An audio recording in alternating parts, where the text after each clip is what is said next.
everybody. So check it out. We are here. We're in Israel in an area that's known as Beit Shan. What's directly behind me is the Roman city of Scythopolis. Check this out. Up on the hill, the mountain behind me, that is Beit Shan, where the bodies of Jonathan and Saul were hung, and just over that way is Mount Gilboa, where both Jonathan and Saul were killed. And the reason I bring these things up and wanted to film here, a couple of different things. One is because we recently finished the life of David, and now we're in the book of Judges, but this helps us to connect with both the life of David and the book of Judges, because in the book of Judges, we know that the people of Israel, they would start doing good, and then they would turn from God, then they start inviting the pagan culture into their lives, then they started living like the pagans, and then the enemy would conquer them, and then they'd be subdued by the enemy, they'd be servants, they'd be slaves of the enemy, they'd cry out to God, and God would give them victory and bring them up. And the same cycle right here. But what we see with the people of Israel is, listen, when they turned from God, they ended up with their life in ruins. And certainly as we look out here, we see a place that's left in ruins. In ruins here, ancient city, a Roman city, the people were greatly involved in all different types of sin, but also was destroyed by several different earthquakes over the centuries and from centuries ago. But again, it represents a life apart from God, a life that has gone into pagan culture, a life that ends up in ruins, and certainly that is where we are as we look at the book of Judges. So last time we were with Deborah, it was early on with Deborah, and Barak was the one who was called up to fight against the enemy. You have Jabin, you have Sisera. They're called to fight up against the enemy. And Barak is a little bit timid. He doesn't have strong faith. He's a good military leader, though we'll see some of his military strategies in this message, but he didn't have the faith. So what does he say? He says, listen, Deborah. Deborah was a spiritual leader. He says, listen, Deborah, I'm only going to go in this battle against Sisera and against Jabin. I'm only going to go into this battle if you are with me, but if you don't go, I'm not going. So here's this man, a great military leader, saying, I ain't gonna do it unless you go with me. I kind of interesting. Nevertheless, Deborah responds and she says, and we saw this last time, I will go with you, but a woman will get the honors of taking out the enemy. Wow, and that does happen here. In fact, it's Deborah and Jael that gets the victory, or both of the women are the ones who get the honor of taking out the enemy. But in this, we are going to continue. We're going to pick up in verse 8 from Judges chapter 4. And here we read, and Barak said to Deborah, if you will go with me, then I will go. But if you will not go, I will not go. So she says, surely I will go with you. Nevertheless, there will be no glory in it for you, for in the journey you are taking. For the Lord will sell Sisera into the hand of a woman. And then what's going to happen? Deborah arose and she went with Barak to a place called Kadesh. So this is the place that we pick up. What do we come to? Show you here. I cannot believe it. Edit. Oh my gosh. Yeah, that's, oh my, yeah, what the heck is going on? What the heck? How did that happen? The whole thing changed on me. The whole thing changed on me. Okay.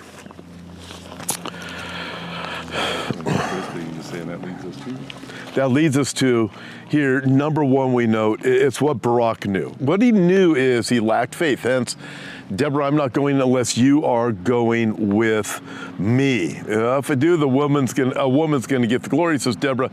And note a faith lesson here. If you lack faith, do what you know how to do. At least Barak did that much.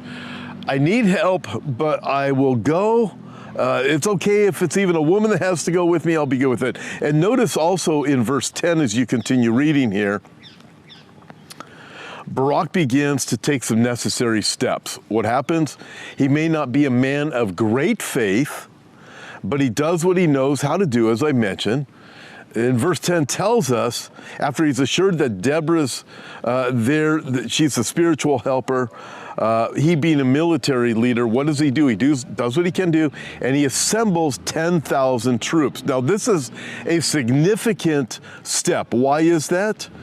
Because although the enemy has 900 chariots, that'd be like 900 tanks, at least he assembles 10,000 troops. Israel has, get this, Israel has zero chariots, 0 tanks, they have 0 weapons, but he had enough faith to go, okay, although we don't have any weapons, and also since Sisera, the enemy, has 900 chariots like tanks, how many more troops they would have had than Israel's 10,000 troops? They would have had countless troops. But Sisera still says, okay, I will do what I can. I'll do what I know how to do. I at least know how to motivate people. Think of this. He took the necessary steps. Note this. Let's get another faith lesson here. Don't worry about what you don't have, but trust in the Lord. So Barak could have looked out 900 tanks, hundreds of thousands of troops. I've got 10,000 troops. Deborah assures me the victory is going to be here.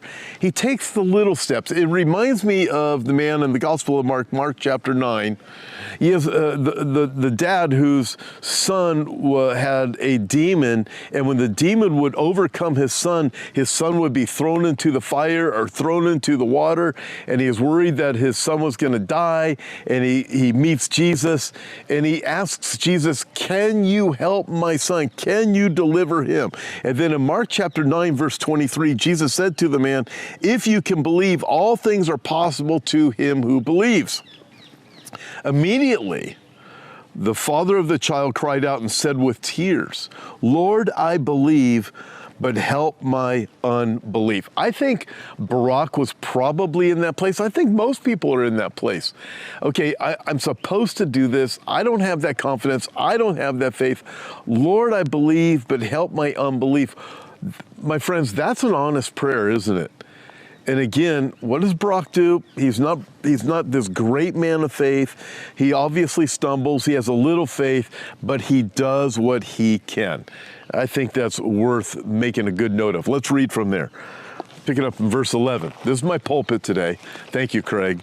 Craig is my pulpit. This is what happens when you're in the middle of nowhere doing a film.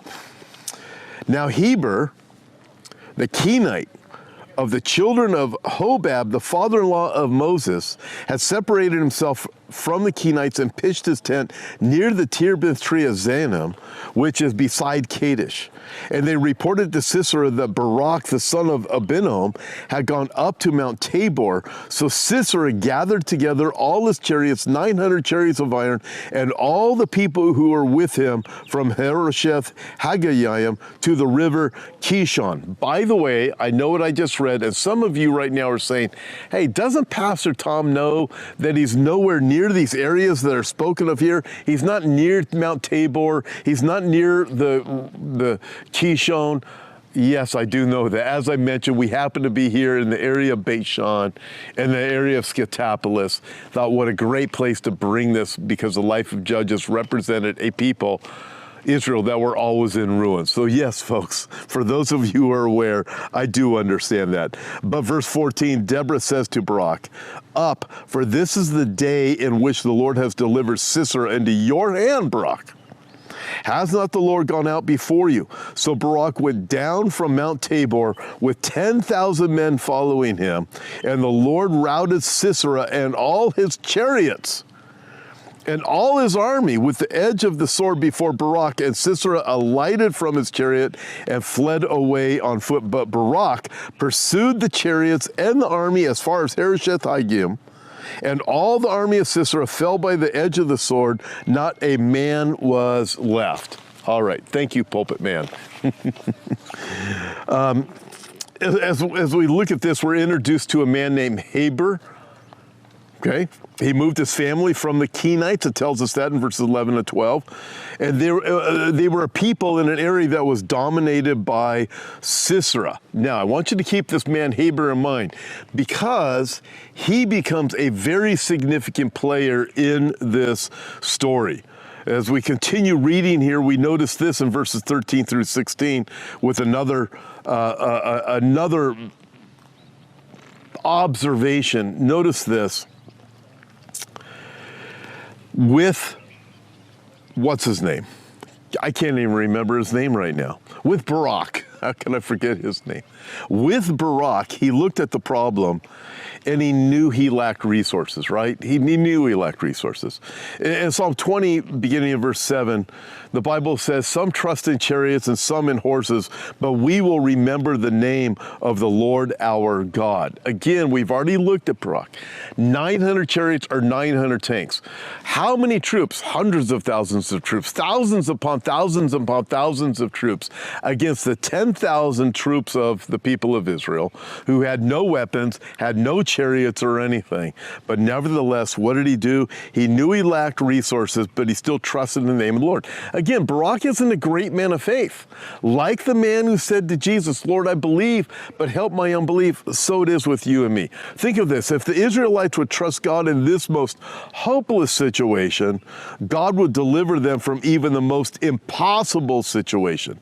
In the case of Israel, they were outmanned, they were outgunned, and they were outpositioned by Sisera. However, this was what God commanded, and it was a battle that required definite faith. Same thing with you and me. You may be in a situation you're thinking, I'm outmanned, I'm outgunned, I'm outpositioned, I have no money to pay the bills, or I got this going on with my relationships, I have this going on with my family, this is going on with my husband, this is going on with my life, or these drugs have overtaken me, or whatever it is. We're outmanned, we're outpositioned, we're outgunned, but what do? We trust in the name of the Lord our God. Some trust in chariots, some in horses. Barak didn't have the horses, he didn't have the chariots, but what? We will remember the name of the Lord our God. We think of this. It's a lesson in faith. Hebrews chapter 11 tells us, faith is the substance of things hoped for, the evidence of things not seen.